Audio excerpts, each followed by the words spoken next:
años que trabajo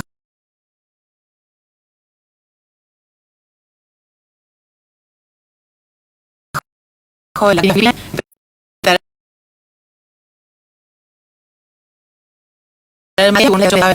tuve que quizás a la gente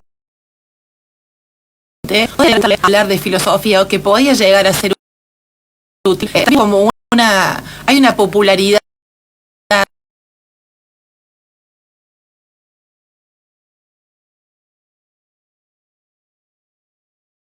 de los y otra gente. No, de hecho, nosotros tenemos todos los miércoles un espacio de filosofía.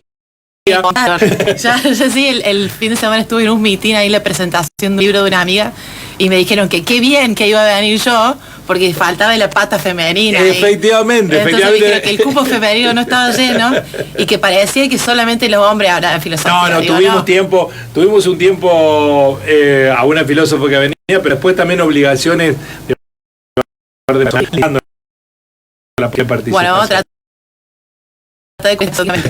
y me gusta mucho el espacio de filosofía en la clínica porque es algo que eso que vos mencionabas recién, que estamos todos bastante afectados, que hay una sensación de malestar generalizado, de insatisfacción, y si yo te digo que por ejemplo Kierkegaard dice todo el mundo está desesperado y el que no está desesperado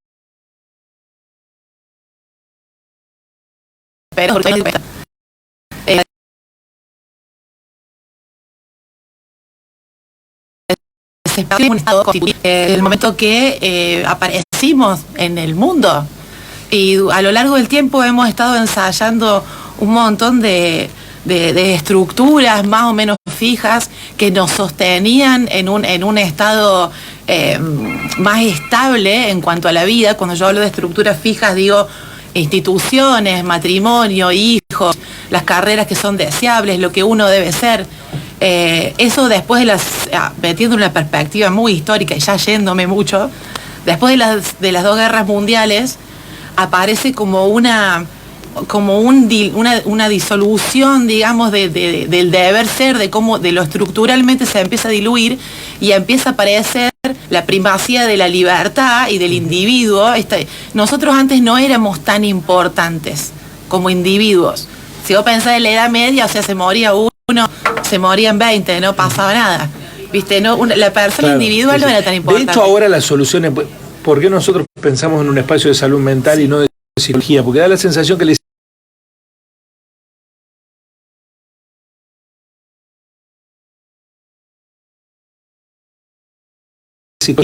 más a una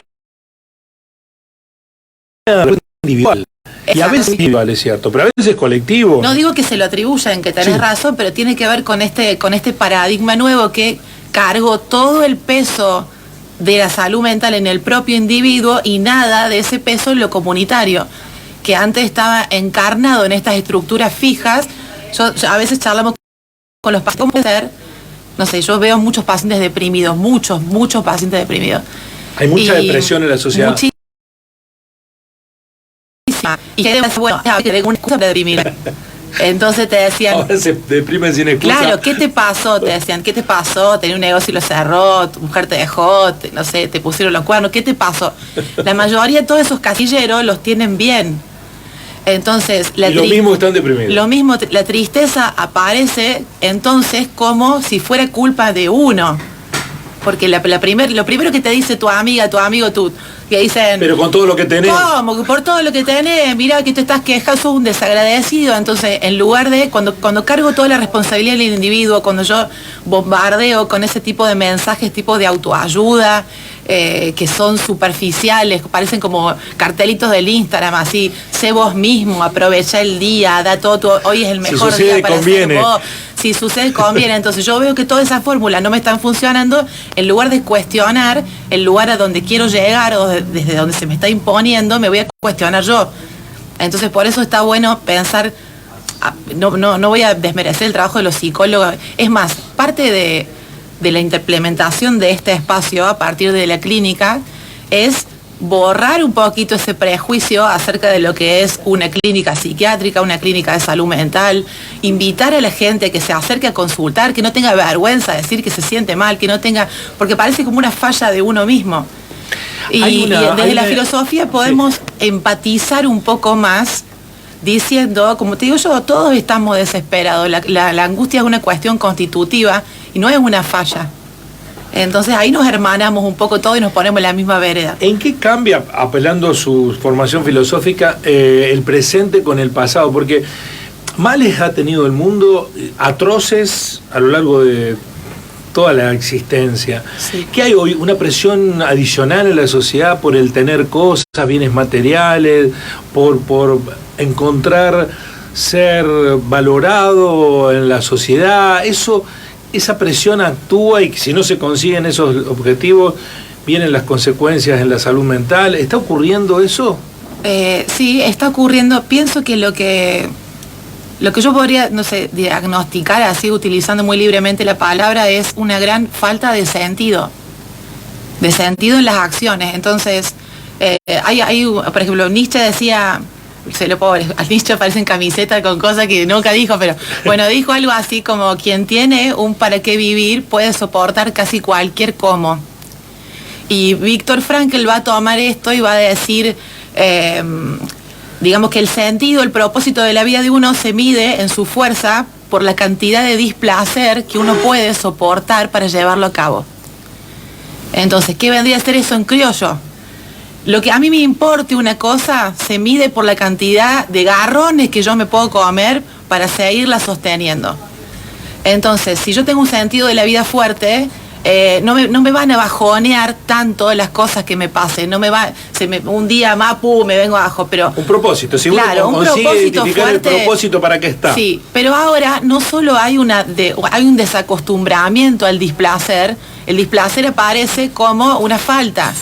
Uno al parecer tiene que estar todo el tiempo bien. Claro, es la baja tolerancia al fracaso. Muchísima baja tolerancia a la frustración, es algo que vamos a hablar más adelante, pero uno que se lo va enseñando a los chicos de chiquitos. Vos tenés el nene ahí y yo soy la primera en levantar la mano porque no me voy a hacer la desentendida. Le decís, bueno, hinché, toma el celu. Te dicen, no, pero mira, no te quiero dar tanto tiempo el celu. Y a los 2 minutos ya está, bueno, toma. ¿Qué jueguito querés poner? Entonces vos al chico le está enseñando que si insiste un poquito más, va a conseguir lo que quiere, y aparte le estás enseñando que tiene que pasar rápido el malestar. Entonces, esta primacía de las redes sociales y del bombardeo constante de estímulos hace que por un lado estemos siendo, yo veo pibitos que están todo el día mirando TikTok o que están todo el día viendo Reels de Instagram. Cada videíto que ven provoca un estímulo en el cerebro que libera una pequeña carga de dopamina, libera placer. Cada me gusta que te ponen en las redes sociales libera una pequeña carga de placer. Y nosotros nos vamos convirtiendo como en adictos a eso. Y cuando eso no sucede, empieza como un síndrome de abstinencia, así me empiezo a sentir desmotivado. Entonces lo que sucede es que en lugar de poner mi energía en mis proyectos, tolerando las disrupciones y los malestares que puedan llegar a surgir, yo pongo mi energía en la consecución de placer inmediato. Entonces ahora hay como una necesidad de lo que nosotros le llamamos la gratificación a corto plazo versus la gratificación a largo plazo, que implicaría laburar para algo, decir, bueno, te levantas la mañana y decís, estoy gorda, ponele, amargada, y decir, bueno, ¿qué tal si empiezo a comer más saludable? ¿Qué tal si empiezo a ir a un gimnasio? Eso implicaría una inversión a largo plazo de mi parte, que no me dan los tiempos a mí, porque yo tengo que estar divina para dentro de 2 días, entonces no me dan los tiempos.